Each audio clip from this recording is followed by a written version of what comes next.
Assalamualaikum Sobat Penat GPC. Puyeng ya banyak masalah hidup. Nah, mending dengerin cerita gua dah. Siapa tahu terhibur. Jadi rada mendingan. Kenalin nih, gua Adam. Gak pakai Hawa ya, belum ada Hawanya. Adam aja. Kali ini gua pengen nyeritain pengalaman gua beberapa tahun lalu. Waktu gua lagi di Arab untuk ibadah umroh. Jadi keluarga besar gua nih bisa dibilang keluarga yang religius. Dari zaman Oyaji dan Obasan gua diajarin buat taat sama agama. Gua pribadi gimana? Ya pastinya ketularan lah halimnya. Tapi ya namanya dulu masih bocah, masih sempet bandel lah. Masih suka sholat seenaknya. Puasa kalau mut-mut aja. Sholat malam di alam mimpi. Tenang ya, walaupun begitu gua gak pernah aneh-aneh. Paling banter ya ngerokok-ngerokok lah. FYI, paman gue nih Ustadz Indi lah ya. Gak terkenal, tapi bisa dibilang selalu diterima oleh masyarakat kalau soal dakwahnya. Jadi beliau mikir, gimana caranya buat nguatin iman keponakan-keponakannya. Akhirnya, paman Singide ini melancarkan sebuah rencana. Suatu hari, kebetulan lagi libur tuh. Gue bangun agak siang, terus langsung ke dapur buat makan. Pas lagi enak-enak makan, nyokap gue keluar. Terus tanpa beban hidup apa-apa ngomong, "Dam, kamu bulan depan ikut umroh ya?" Diajak sama paman. Wih, bayangin reaksi gue cuy. Keluarga gue tuh bukan keluarga yang tajir, tapi ya berkecukupan lah. Jadi ya sok lah pas gue diajakin umroh dadakan. Duit dari mana woi?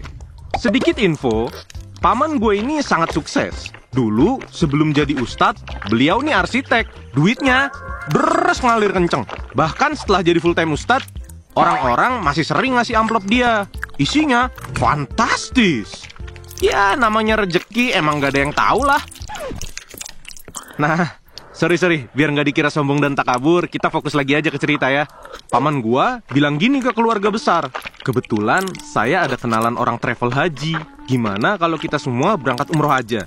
Minimal yang muda-muda ikut semua deh." Reaksi keluarga yang hadir pada saat itu, kaget lah. Pada saat itu harga umroh satu orang sekitar 25 jutaan, paling murah. Lah, ini sekeluarga besar cuy. Ya, nggak semua sih, tapi tetap aja di atas 20 orang.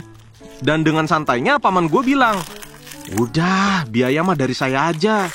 Yang penting anak-anak mau ikut." Setelah selesai cerita, nyokap gue nanya, "Gimana, mau kan?" Gue nanya lagi buat mastiin, "Mama sama kakak-kakak ikut kan?" Dijawab lah, "Mama udah gak kuat jalan. Terus kakak-kakak kamu juga masih sibuk sama anak-anaknya.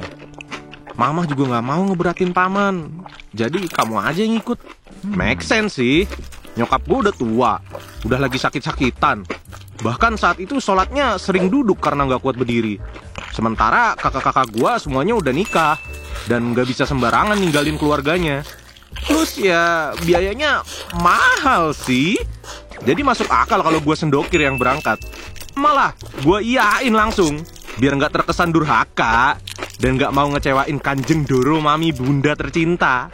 Kalau boleh jujur, yang ada di pikiran gue saat itu kesono bukan ibadahnya, tapi lebih ke arah refreshing jalan-jalannya. Naik onta, makan makanan khas di sana, dan lain-lain. Ditambah lagi, gue belum pernah naik pesawat, apalagi ke luar negeri. Jadi ya bisa jadi pengalaman yang menarik kan. Weekendnya, gue ngumpul tuh sama teman-teman. Gue ceritain ke mereka semua. Dan ya jelas lah pada kaget. Sekalian gue tanyain, ada yang mau nitip doa kagak? Ya siapa tahu doa di depan Ka'bah kan dapat buff gitu, diijabah langsung. Hahaha. Salah satu temen gue langsung inget beberapa cerita orang umroh. Katanya kalau orang umroh tapi niatannya bukan karena ibadah, bakal ada aja kejadian. Kayak cerita orang yang gak pernah bisa nyium hajar aswad, orang yang ketinggalan sholat, atau apalah itu. Terus dia nyinyir ke gue yang lagi ngerokok tuh. "Ayo lo Dam, buang dulu tuh rokok. Ntar masuk Arab, kesamber geledek lu." Disambut dengan ketawaan satu tongkrongan. Pas pulang sempet kepikiran sih cerita temen gue tuh. Masa sih bakal ada kejadian? Kan gue udah prepare bener-bener. Sholat, iya sih gue suka gak langsung sholat pas azan. Tapi sholat mah sholat. Masa giliran ke sono gak bisa sholat?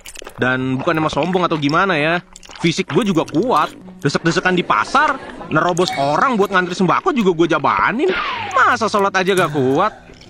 Paling tahayul, pikir gue saat itu. Nggak kerasa tiba-tiba udah waktunya gue berangkat tuh. Rute umroh kita waktu itu ke Mekah dulu, baru ke Madinah. Nah, karena gini, kita yang laki-laki harus udah ihram di pesawat. Dan udah niat, setelah turun di Jeddah, kita langsung naik bis menuju kota Mekah. Out of topic dikit, ada beberapa hal yang menurut gue lucu ya selama berada di Arab. Pertama adalah makanan di hotel. Jujur tuh, gue nih udah bener-bener pengen nyicipin makanan Timur Tengah.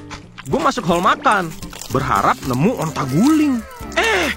Di meja adanya nasi Padang. Kenapa jauh-jauh kemari makanannya nasi Padang? Terus nih, gue baru sadar belakangan. Pas di toko oleh-oleh sih, ternyata orang sini banyak yang fasih bahasa Indo. What the hell? Apalagi di daerah pertokoan. Ternyata karena muslimin emang paling banyak dari kita yang datang. BTW, inget kagak tadi temen gue cerita perihal ada aja kejadian pas umroh buat yang gak niat ibadah. Nah, di sini nih, gue mulai ngalamin sendiri. Saat ngiterin Ka'bah, paman gue bilang, nggak wajib buat nyium Hajar Aswad. Cukup arahin tangan aja ke arah situ, terus doa. Tapi kalau pengen, silakan aja. Oke, gue sebagai pria muda, bertenaga Super Saiyan 3, pengen coba dong. Yaudin. Pas kerumunan menipis, gue mendekat ke Ka'bah. Tapi begitu gue deket, keadaan selalu rame lagi. Dan jujur, kalau disuruh adu sikut sama orang Arab yang gedenya kayak Big Show, lah kagak bakal menang gue. Dalam 7 putaran, 3 kali gue coba mendekat. Tapi tetep aja kagak kuat gue. Terus ada lagi, saat gue sa'i di Safa Marwah, gue kecapean bukan kepalang. Bawaannya ngos-ngosan, kayak muterin Senayan 100 kali. Padahal larinya santai loh, bukan sprint. Tetep aja capek. Nih napas ngap. Berkali-kali gue tawaf. Berkali-kali gue coba mendekat. Gue coba tawaf di waktu berbeda pun tetep aja sama. Kelihatannya sepi, tapi pas mendekat, rame. Dan pas adu fisik, gue gak pernah kuat. Akhirnya sampai kita harus pergi dari Mekah pun, gue gak kesampean nyium Hajar Aswad. Selain itu, sholat gue selalu gak bener. Setiap ruku, gue selalu lupa doanya. Gue sendiri bingung, kok bisa sih? Dari pertama gue lupa nih, gue udah ngapalin lagi di hotel. Sampai hatam di luar kepala. Bahkan gue bikin catatan buat dibaca sebelum sholat. Tetep aja pas ruku selalu lupa. Pada saat itu gue udah pengen cerita ke paman gue. Tapi gue segan, takut banget digas atau diomelin gitu. Jadi gue simpen sendiri lah. Sampai akhirnya kita ke Madinah. Sesampainya di Madinah, tetep aja gak hilang apesnya. Tiap sholat masih aja ada yang lupa. Jadinya gue selalu sujud syahwi tiap sholat. Akhirnya paman gue notice juga tuh ada yang aneh nih. Kok bisa nih anak tiap sholat sujud syahwi? Tapi beliau diem aja sih, belum tanya apa-apa pada saat itu. Sampai di puncaknya pas malam-malam setelah Isya, gue sama sepupu-sepupu rencana mau keliling buat cari jajanan. Ya dari sebelum berangkat juga gue kan udah niat banget pengen cari susu sama daging onta. Naasnya, pas keliling, gue kepisah dari sepupu-sepupu gue. Panik lah gue. Ini bukan sekedar beda komplek dari rumah. Literally di luar negeri cuy. Gue mau nelpon mereka, tapi jauh dari batas wifi hotel. Nomor gue waktu itu juga belum didaftarin, jadi nggak bisa dipakai nelpon. Mau nanya orang juga, ya gimana, gue kagak ngerti bahasa Arab. Balik ke hotel juga nggak tahu jalannya. Karena capek dan panik, gue duduk di kursi pinggir jalan. Di situ gue akhirnya kepikiran perkataan temen gue.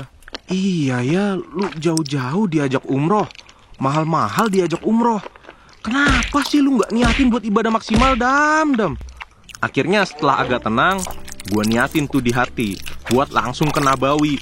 Gue pengen tobat, gue pengen berdoa minta petunjuk. Dan niat ibadah bener-bener sampai hari terakhir gue di sini. Ditambah kalau gue ke Nabawi, insya Allah gue hafal arah ke hotel. Buat yang belum tahu, Masjid Nabawi tuh gede banget. Nyasar di situ pun pasti bisa saking gedenya. Nah, gue masuk tuh ke area Nabawi. Gue masuk pintu pertama yang gue lihat. Di sana, gue langsung ketemu sama sepupu gue. Alhamdulillah. Mereka langsung nanya tuh, kemana lu Dam? Kita cariin dari tadi lu. Ya, gue jawab. Nyasar tadi. Ini aja habis muter-muter. Terus sepupu gue bilang, ya udahlah mumpung dah di sini, udah dapat tempat juga. Kita sholat dulu sekalian. Kalimat dia bikin gue bertanya-tanya tuh. Mumpung kita di sini. Dari tadi pagi juga kita di Nabawi bang. Dia senyum ke gue sambil bilang, Oh, lihat no depan lu. Makam Rasulullah. Yes. Gua langsung diem dan takjub. Gua dari luar udah niat buat benerin ibadah gua. Dan dengan random, gua masuk ke pintu pertama yang gua lihat. Ternyata langsung sampai di depan makam Nabi. Subhanallah. Gak pakai babi bu, gua ikutin sepupu gua sholat sunnah di sana. Dan bener aja, alhamdulillah, sholat gua lancar. Gak ada bacaan yang lupa. Pulang ke hotel, gua langsung ceritain semuanya ke paman gua. Beliau langsung nyinyirin gua sambil nangis terharu ngedengerin pengalaman gua. Setelah kejadian itu, sholat gua udah bener tuh, gak ada yang lupa lagi. Gue juga jadi gak banyak keliling random lagi. Sampai hari terakhir gue di Madinah, gue sering-seringin ke Nabawi. Sekedar sholat sunnah atau baca Quran aja. Atau ya ngedekem aja gitu, merenungi hidup. Ternyata bener gengs, semua apa yang lu lakukan itu bergantung sama niat lu.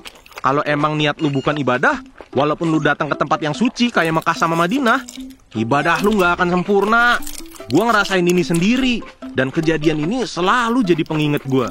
Terutama kalau iman gue lagi menurun. Ingat ya, Allah dan Rasulnya tuh sayang sama kita. Buktinya, begitu gue niat, gue langsung diarahin ke jalan yang lebih baik. Ya, segitu dulu ya gengs. Bye-bye.